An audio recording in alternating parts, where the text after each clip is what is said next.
too much into the case issues, but I want to say what is happening to me is intimidation from William Ruto himself, and is being executed by Murkomen by giving illegal instructions to the security apparatus. I was collected from RMS by Mr. Kandie, was handed over to Mr. Bet at DCI headquarters. Mr. Bet devolved me to Mr. Mutai in another office in DCI headquarters. Mr. Mutai then detained me at Kaguchia, where he handed me over to Mr. Lagat. And you can clearly see that the whole system has been made to, has been enabled in such a way that it is used to intimidate, deliberately so, any political leaders who are against William Ruto and his rogue government.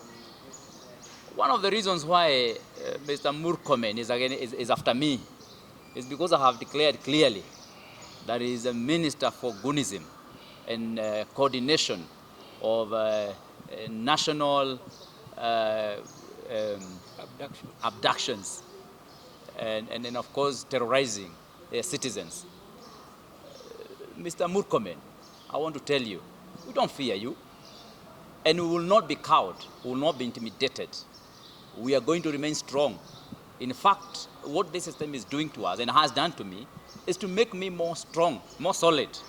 And I'm going to ensure that we do away with this rogue government through the ballot, as it is the constitutional way.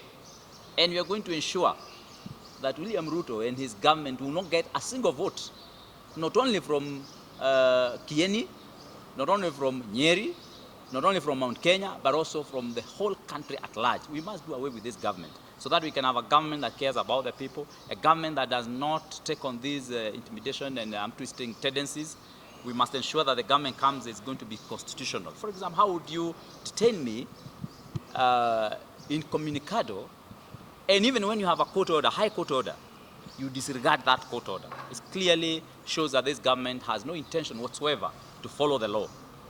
And also, I take great offense with the 48 hooded, masked, armed men who had been sent to Royal Media Services to come and arrest me. And together were enabled by 13 Subarus, 2 double cabs, and had state-of-the-art equipment. And they were running after only one unarmed person, citizen. That clearly shows that the government has a lot of resources to misuse, to abuse, and to take those resources in areas that is not necessary. I mean, we have had many leaders who have said very many bad issues. I know, for example, the DCI, they have spent a lot of time trying to study my remarks to see how they can ethnicize those remarks. But they have not been able to. They tried charging me on issues to do with the Elections Offences Act, Section 10. That is actually what is on the OB until now. And again, they discussed that and they realized that that wasn't going to work because there are no elections. Sometimes they don't even know what brain they are using to come up with some of these charges. And then they have now decided to charge me on the Penal Code 94. But in all this, I'm sure we shall get justice from the judiciary. I'm sure the determination, of course, will help us to get justice. But all in all, William Ruto, your time is over as the President of the Republic of Kenya. And that is why I say one term more strongly than ever before. Just before you call it a quit, Mheshimiwa, I have 2 questions. My name is Herman Kamariki from KTN. First question is, there was a little drama yesterday, and so it has been misreported by several people after you left court before you came back again. Maybe you can now make it clear where you had just gone. And then number 2, how was the feeling while with police officers? Did they, were they calm with you, or they mishandled you while in custody and even after? Number 1, at no one point have I gone against any of the orders that we have. As you all know, I have 2 High Court orders. One of it releasing me on a cash bill of 100,000, police cash bill of 100,000 shillings, which the police refused to take, so that they don't obey that order. But again, I also had another High Court order releasing me on a personal bond. And really, that tells you that there are court orders that had released me. It's only that the police officers were holding me. And when I was here, the police here, in obedience of those court orders, allowed me to walk out. For all of you who are here, I did not run away. I did not escape. I walked out, got into my car, had some lunch just across here, and walked back to the court. Yeah, because I have a court order. I have a High Court order that has given me that freedom. And when I was here in the court, again, the magistrate was also able to give the bond terms. And again, I walked back home. So really, that is neither here nor there. We are people who obey the law, and we clearly submit ourselves to the Constitution of our Republic. As to the issue of the police officers, I want to say what I find is that police officers who are in uniform are civil people. And generally, I find that they do not want to contravene the law, especially when they don't have such instructions. So the officers that I dealt with were kind to me, nobody mistreated me, and nobody mishandled me. The problem we are having is these hooded, masked goons, the system that has been created by Mukurweini. That is what we have a problem with, because those people are not, they are not submitting to our laws of the land. They are not operating under the established constitutional dictates that we know. And that is where the problem is. And those are the people, that's what we are fighting. We are saying, if someone has done anything that needs the attention of the authorities, then it must be done in a constitutional way. At no one time have I refused to submit myself to the authorities. I mean, you are coming to arrest me from a media station. That means that I'm available anywhere, every time. And at any one time, if authorities require me, I will submit myself to them.